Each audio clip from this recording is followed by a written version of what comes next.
Aşgabatda ýene-de ýaşaýyş jaýlary köpçülikliň ýykylýar. Bagyrda ýumurlayan jaýlaryň ýaşaýjylary gyssagly göçmäge mejbur bolýar. Kazatlyň Türkmenistandaky habarçylary bu nowatdaky jaý ýykyşlygyň sebäpleri we häkimetleriň bu ýerde göz öňünde tutýan guruluşyna degişli planlar barada käbir jekme-jeklikleri anykladylar.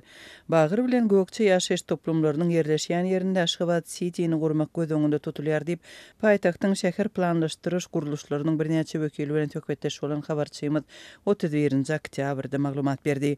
Aşgabatly hünärmenleriň sözlerine görä Aşgabat City üçin başda belirlenen ýerde topragyň ýokurky gatlygyndan suwuň çykanlygy sebäpli onuň guruluşyny başga ýere göçürmek planlaşdyrylypdyr. Yurt ýol başçylarynyň uly ähmiýet berýän Aşgabat City proýektiniň döwü 2020-nji ýylda tutuldy, emma guruluşyk başlanman togtadylypdy. Şonda hünärmenler ýeriň durnuksyzlygyna we beýik binalaryň gurulmagynyň howpludygyna ünsü çekip teş bolbakda Aşgabatyň şäher häkimligine golay çeşmeleriň azatlygy aýdyrşy ýaly binalar üçin çukurlar gazylyp başlanan wagtynda ýer ýüzüne golay ýerasty suwlar tapylypdyr.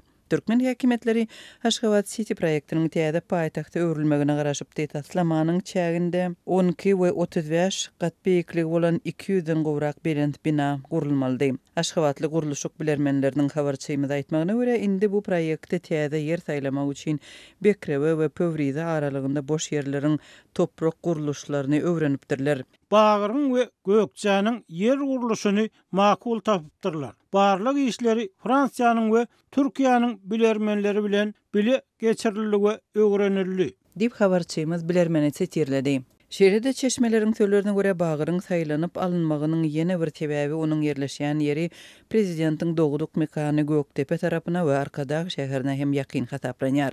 Gurbangulu we Serdar Berdimuhammedowlar Aşgabat şäheriniň çägini ulaltsa, diňe Günmatara tarap ýagny Göktepe tarap süýşmegi makul bilýärler. Diýip habarçymyz bilen gürleşen çeşmeleriň ýene bir aýtdy. Çeşmeler planlaşdyrylýan guruluşyk sebäpli büzmeýin etrabynyň Bagyr we Gökçe ýaşaýyş ýerleriniň boşadylymagynyň şeýle-de golaýdaky başga obýektleriniň hem göçürilmeginiň göz öňünde tutulýanlygyny aýdýarlar. Bu ýerden 5 kilometr Günmatarda Aktepe'de howa güýçleriniň harwy uçurlarynyň howa menzili bar. Bu harwy howa menzilini hem tejeniň çägine göçürmeli etdiler. Dip çeşmeýdär. Mundan öň anonim görülen häkimlik resmiýeti Bagyrda ýykyljak çaýlaryň deregine diýinjaly şifahanasyny gurmagyň göz öňünde tutulýanlygyny aýdypdy. Bagyryň ýaşaýjylary ýaşaýyş çaýlarynyň ýykyljagy barada ýaňy ýakynda bilip galdylar. Şäher häkimliginiň wekilleri öýlere aýlanyp olara jaýlarynyň ýykyljakdygy barada resmi hat gowşurypdyrlar. 30-njy oktýabrda Azatlyň habarçysy büzmeýin etrabynyň Bagyr ýaşaýyş toplumynda ýerleşýän hususy ýaşaýyş çaýlarynyň eýem ýykylyp başlananlygyny we olardan 10-nyň gowragynyň eýem ýumurlandygyny habar berdi. Jaý ýykyşlygy hususanda Bagyryň Gökçe ýaşaýyş toplumy bilen terhetleşýän ýerinden başlanypdyr.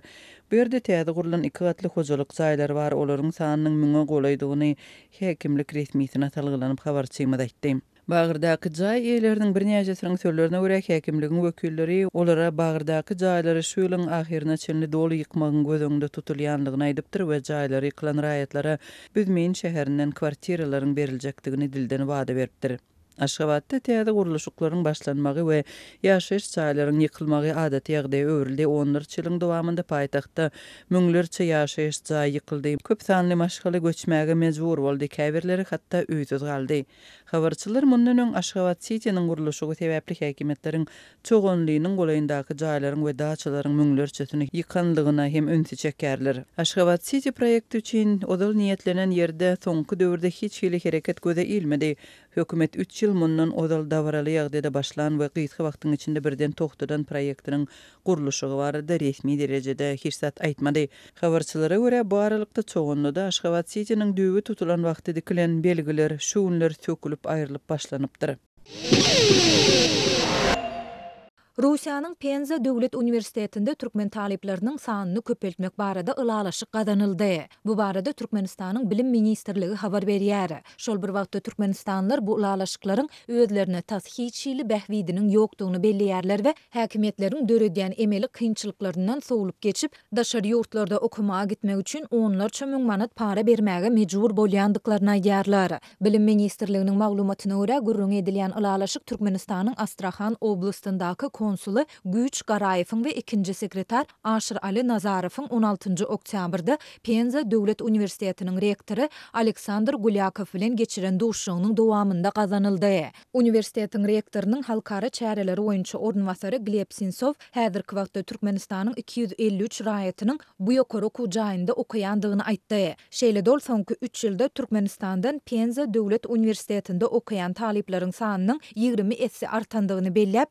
2021-nji ýylda bu sanyň 8-e deň bolandygyny hem aýtdy. Türkmenistan Russiýanyň bilim edaralary bilen ilalaşyklaryň gazanylýandygyny ýylan edýän mahaly türkmen raýatlarynyň ençemesi daşary ýurtlarda bilim almak mümkinçilikleriniň emeli kynçylyklar zerarly bökdeýändigini aýdýar. Ilalaşyklar ýeterli gazanylýar diýip aýdyp bolar. Ýöne iş ýüzünde 50% ýerine ýetirilýär. Sebäbi Russiýa Balkandan okumaga gidýän raýatlaryň tat 100% para berip viza alýar. Para berip resmi namalary doldurýar. Para berip uçur biletini satyn alýar. Para bermeseň häkimetler emeli bürokratik kynçylyklary döredýärler we viza, bilet, resmi nama almak ençime aýat çelini uzap bilýär.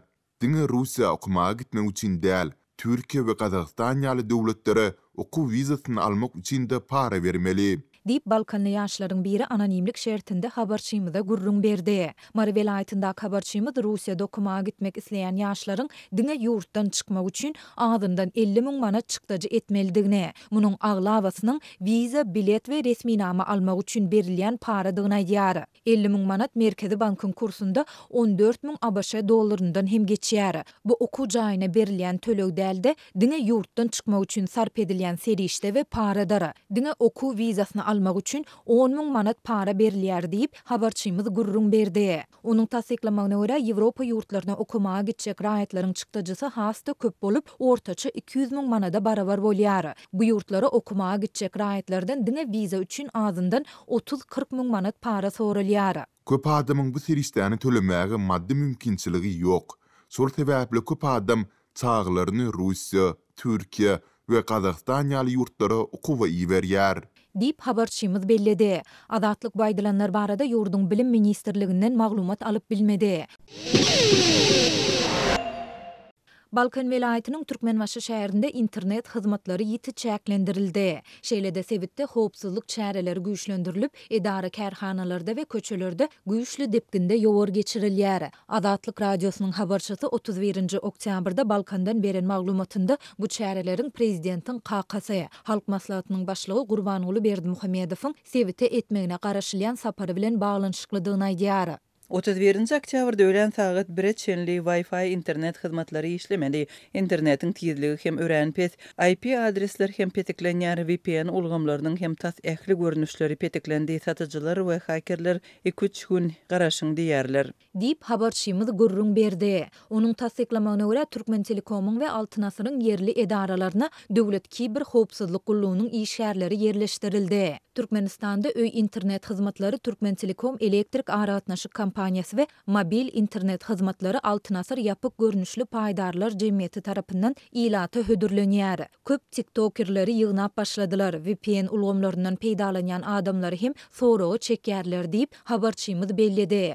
Mundan başga da şäherde howpsuzlyk çäreleri hem güýçlendirildi. Beýleki welaýatlardan ýol polisiýasynyň işgärleri getirildi. Awaza syýahatçylyk zolagyna ulaglar we adamlary diňe barlap geçirýärler. Şeýle-de jemaat hojalygy müdirliginiň işgärleri köçelerde güýçli depginde arasaçylyk işlerini geçirýärler. Ýollardaky çyzyklar täzeden renklenip, ýol belgileri täzelenýär. 5-nji noýabr 2010-njy ýyldan öň zawoddan goýberilen ulaglar şähere goýberilmeýär diňe ak we açyk renk ulaglar hereket edip bilýär. Diýip habarçymyz belledi. Bu çäreleriň sebäpleri barada resmi düşündürüş berilmeýär. Ýöne habarçymyz büdjet işgärlerine we kanun goraýjy edaralaryň işgärlerine salgylanyp, bu çäreleriň döwlet başçysynyň kakasy, öňkü prezident häzir halk maslahatynyň başlygy Gurbanyňly Berdimuhammedowyň sebite etmegine garaşylýan sapary bilen il teşiklidigini aýdýar. Berdimuhammedowyň Sewite taky kaçan sapar etjekdigi barada da anyk maglumat ýok diýip habarçymyz bellidi. Bu aralıkda Yurdun Günbatar velayetinde internetin tizliginiň pese gaçandygy barada